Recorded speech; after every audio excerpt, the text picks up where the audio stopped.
What's good everyone, I'm Zayas and today I'm here to review Shigurui, or sometimes known as Death Frenzy, by Takayuki Yamaguchi and Norio Nanjou. Shigurui is a bit of a cult classic. It's really popular, especially the anime which got adapted from this, resulting in the manga also not doing too bad either. This work was the result of a collaboration between Nanjou and Yamaguchi, at least partially, because Nanjou had already written this work in 1964 in a novel called Suruga Jo Gozen Jiai.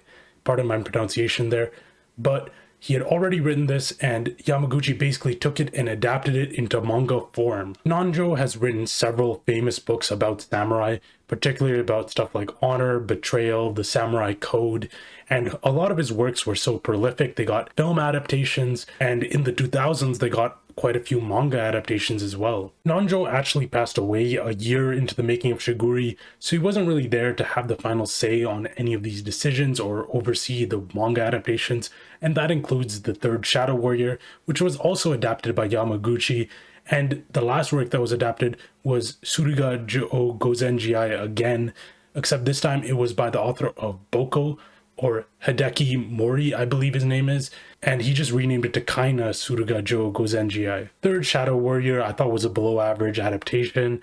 It wasn't a great work, but I guess if you really want some samurai stuff, it's fine. But the adaptation by the Boko author was actually quite good. There was only a chapter out, but I really enjoyed his art style. I feel like it suited this more. And the way he told the story, I think, was just better than Shigurui. Yamaguchi comes from a whole nother world compared to Nanjou. He went to Kazuo Koike's manga school, so he kind of trained under another legend. Yamaguchi was a manga author from the start, and although making strong plot lines was never really his strong suit even now, which is likely why he chose to adapt a work instead of making an original work, he kind of focuses instead on his artwork, which is very gory, very freaky, super sexually charged, and usually there's hints of homoeroticism in there as well. His early works were awful, Cyber Momotaro and Heisei Armored Corps, which would later be adapted into Apocalypse Zero. These works were super chaotic, often had no plotline, and just were like an excuse to show off all this violence, this disturbing sort of sexuality that no one really wanted to see, I don't think. Apocalypse Zero kind of manages to make a story at least, which the earlier one-shots did not do at all, but that story is still rife with violence and sexual imagery page after page everywhere, and to top it off, the story is not very inspiring. It's basically just Fist of the North Star mixed with a little bit of Gundam elements and add in the armor from Kamen Rider, and Apocalypse Zero is really what you get, except for some reason it has all this unnecessary and somewhat disturbing violence and sexuality. The story tries to make this philosophical discussion about whether humanity deserves to die or live, but it's so childish it's kind of hard to take seriously, and on top of that there's just all these entrails flying everywhere and all these weird twisted creatures. You can't really take this philosophical discussion seriously in the midst of all that. His simplistic, childish nature of his works kind of carried forward to Demon Order Goran, but I think it actually regressed from Apocalypse Zero, because again he went back to not really telling the story and just drawing gory art because he wanted to draw gory art. Shigurui is where there is a shift in his work, and past Shigurui he's a lot more mature, although his works still lack complexity. Like there was one about the exoskeleton, there was another one about people dressing up, and I think both works are okay. They're a lot better than what came before it, but they still don't have the proper complexity to kind of tackle the subjects that he's trying to tackle. I know a lot of people love Shigurui, I'll probably get a little bit of backlash for this, but to me, Shigurui is a bit of a mixed bag. The plot can be strong at times, especially when he stays faithful to Nanjou's original plot, but there are times where it can slow down dramatically, and there are just times where the plot doesn't go where it should have gone. The main two characters, Seigen and Genosuke, are actually somewhat okay developed. I wouldn't say they're incredible, maybe about average to above average, but every other character in the series is very poorly developed. And Yamaguchi's intense, eccentric artwork can do a great job in certain panels to really paint the picture that he was trying to get at, but at other times it just comes off as way too intense in the wrong moments, and just doesn't get the point that he's trying to get across. Let's start with the plot. Shigurui centers around these two lowly rival samurai who come to be part of the same school at Kogen Ryu, who ultimately serves under this lord named Tadanaga. The series actually gets off to a strong start. The competition between this duo is a very large driving force in the series. You kind of get to see these two go back and forth. There's also betrayals which happen very early on, and just other forms of strife in general, and that leads to like an interesting, compelling story. Past chapter 32 though, things do sadly start to slow down, and that's because all the plot is mostly done at this point. Seinen sort of already cheats with Kogen's wife. Kogen already gets his revenge. The competition between the two is mostly settled for the most part, and things are just slow after that. The plotline with Seinen taking revenge on all these random samurai seemed kind of unnecessary. It's like you don't really care about any of these random samurais which died, and it takes up so much time. But when we get to chapter 40-ish or 40 something, things start to pick up again, and the first official duel between Genosuke and Seinen is sort of happening during this time period. I think this scene would probably be the best in the series. It's either this one or the one where Kogen takes his entire school and gets them to punish Seinen. Genosuke beats Seinen, everyone's beating on Seinen, and he somehow manages to make it out relatively okay, but without his vision. And I do have to praise these initial couple fights. I think the violence and the brutality of this work was kind of channeled in the right place.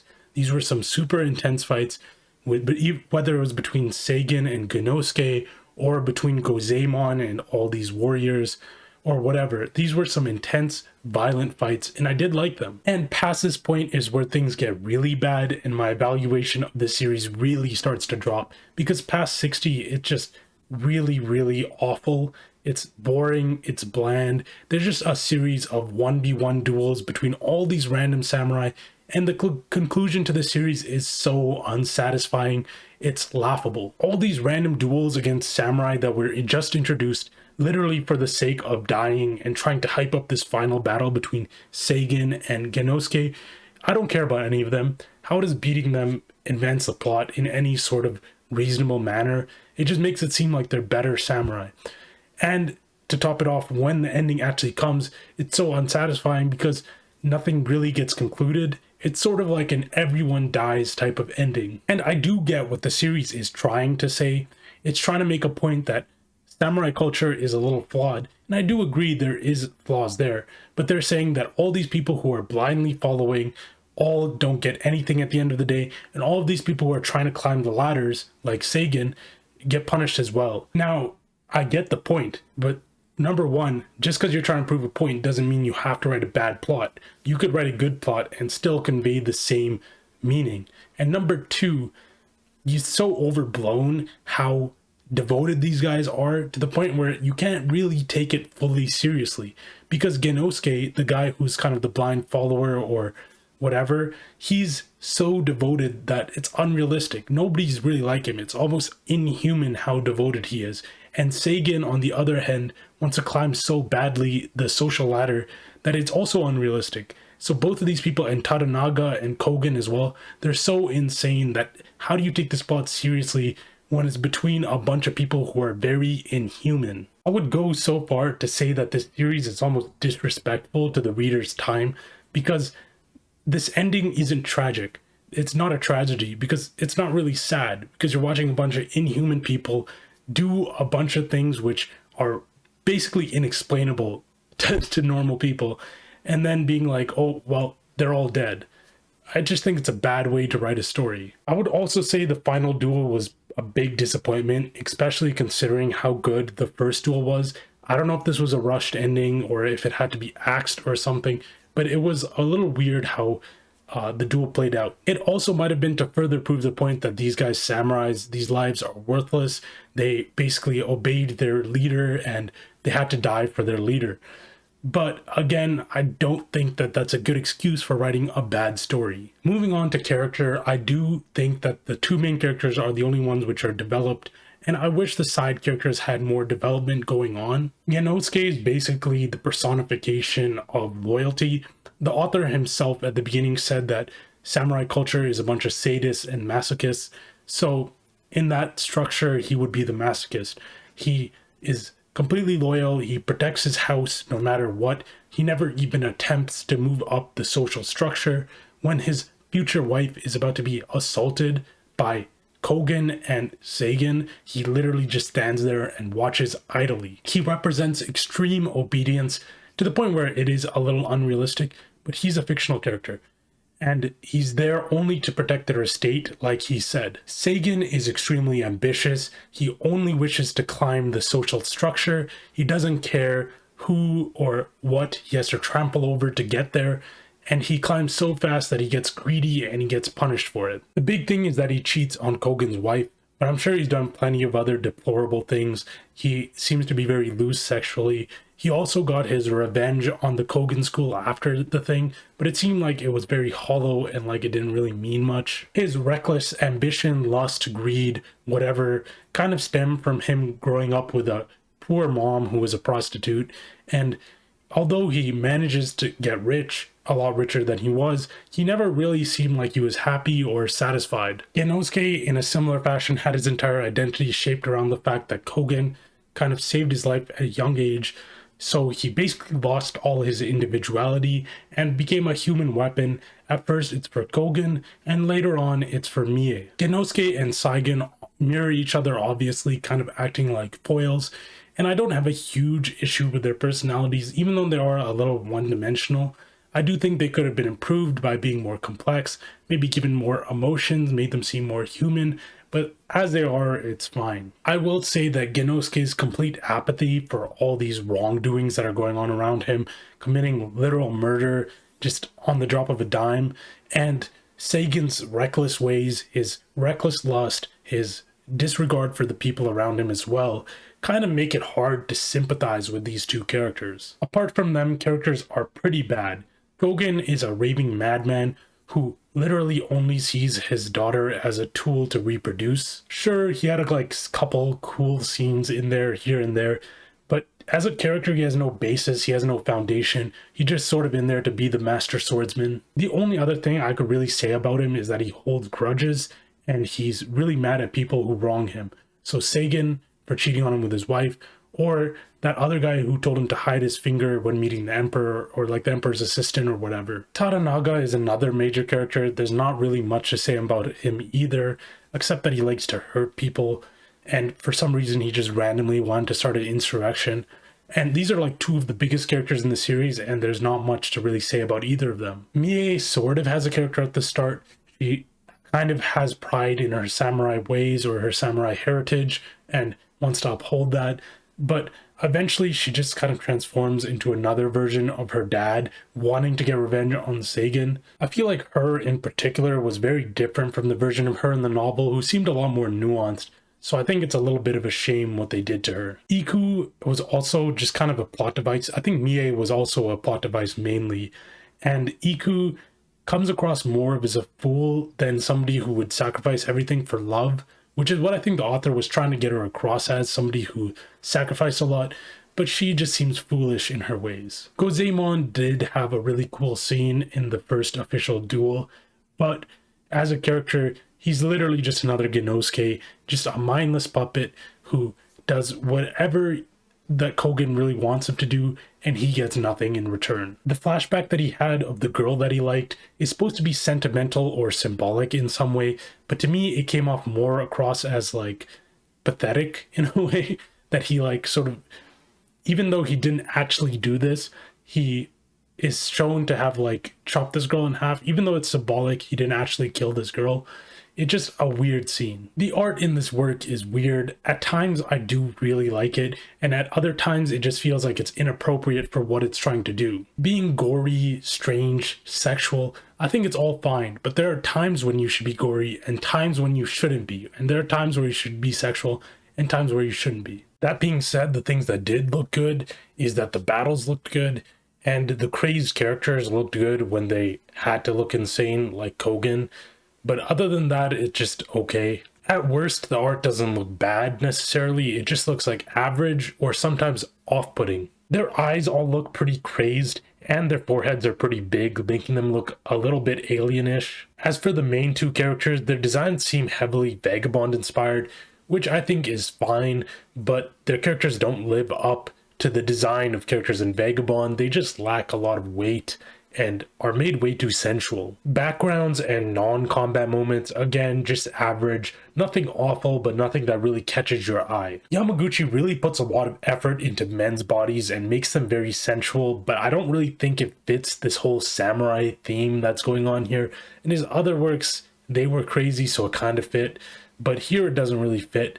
And for some reason, the same kind of sensualness isn't really placed into the women's bodies, which, hey, I mean, I guess everyone's got their preferences. Overall, I do think Shigurei's art is above average. It's not incredible or anything. I think his art vision is there, but I think his art direction is a little lacking and needs to focus more on conveying things that are important to the story rather than just drawing things because he likes them. Other miscellaneous things, I think the special attacks in this series were really silly. One guy is holding a sword with his knuckles to extend the range, and the other guy is stabbing his foot with the sword to make his sword faster, presumably, and neither of them really make any sense. And he probably loses blade with the knuckles, and with the foot it doesn't really make your sword any faster. And it is a fantasy work, so I get it, and special attacks kind of have to be silly, but again, it's all in the realm of like unbelievable. It's a little far. I think these also contribute to making the final fight feel like a little bit of a clown show, with these guys having these like clownish techniques being used. Also, writing flawed characters is fine, but a lot of characters in this series are literally inhuman, and in order to care about characters, they have to be somewhat human. Or if you don't want people to care about your characters, there needs to be some other reason you have to care. So it was hard to care about this work. Also, the Chica arc was super unnecessary to the story of this work and just prolonged this slow ending even further, all for some strange fantasy. I think this work really messed up the tragedy of the original adaptation by making the character so apathetic to everything going on, by making death so commonplace, and by not really making the ending sad. It doesn't really feel like a tragedy. I feel like there was a clash of artistic vision here between Yamaguchi and Nanjou, and that just kind of resulted in this really weird samurai story, which doesn't really feel like a samurai story. It doesn't have the core themes of honor, betrayal, all that stuff. This work is definitely very twisted, perverse. I don't think it's one of the best samurai works out there. I could name tons that are better than it. There's Vagabond, there's Azumi, there's Lone Wolfen Club, Takamitsu Samurai, Sidhu, Blade of the Immortal. There's tons of other places where you can find great works. I'm feeling like a decent 4. Thank you guys so much for watching. Like and subscribe. Leave a comment about anything to do with manga. And we hit 200 subs. Thank you guys so much for that. I think this channel has had like 3 or 4 of its best months in a row. So I think this last month was like a tiny bit down, but that's just because I haven't uploaded because I was on vacation. So I'm going to be uploading again. Hopefully I can try to do 4 times a month. I'm going to try for that. I'll see. I'll try to upload every Saturday. And I remember I looked at my channel and there are some videos which I put out a long time ago. And I remember when I put them out after 30 days, they had like 10 views. They had like 18 views, 15 views after 30 days, or some of these videos had 20 something views after 30 days, and now they're nearly at 1,000 views. So I feel like this channel is going to keep growing. Hopefully people keep finding me. As long as I keep uploading, I think things will be pretty well around here. I think 300 is going to come in a few months, hopefully, if I keep uploading, and then I'll see. I'm still trying to get to 1,000. So as for what I'm going to be reviewing, I don't really know. I do want to talk about Yatsubato at some point. I feel like I want to do that one. Grand Blue is on the list. I think Dandadan, I actually was kind of sleeping on Dandadan, and then I caught up recently on my vacation. So maybe I'll talk about that one. But I also, there's like the concern of what do I do about completed works, which I'm still unsure what I'm going to do about those. I could just shove all the works, and by that I mean the works that I have already reviewed and then have completed since they came out. I could just shove those all into one video. I don't know if people would prefer that, or if I did separate like dedicated videos. I kind of would rather want to do that, so it's like more high quality analysis. People can find it easier. So that's what I'm thinking, but for now, I'm just kind of putting all that off because I do want to just pump out reviews. So yeah, thank you guys so much for watching. If you watch this is like my longest outro. All right, see you guys. Oh yeah, just real quick, a little additional thing right here. I also was considering a bunch of works here. I'll just read them out. I was considering maybe Radiant, Homunculus, Sakamoto Days maybe, and maybe JJK or Hoseki no Kuni. Those are popular works which I've finished. Honestly, I'll just do whatever I feel like. I do kind of want to do Yatsubato honestly next. So yeah, those are the options kind of. If you guys have any recommendations or want me to review anything, just tell me, I'll do it.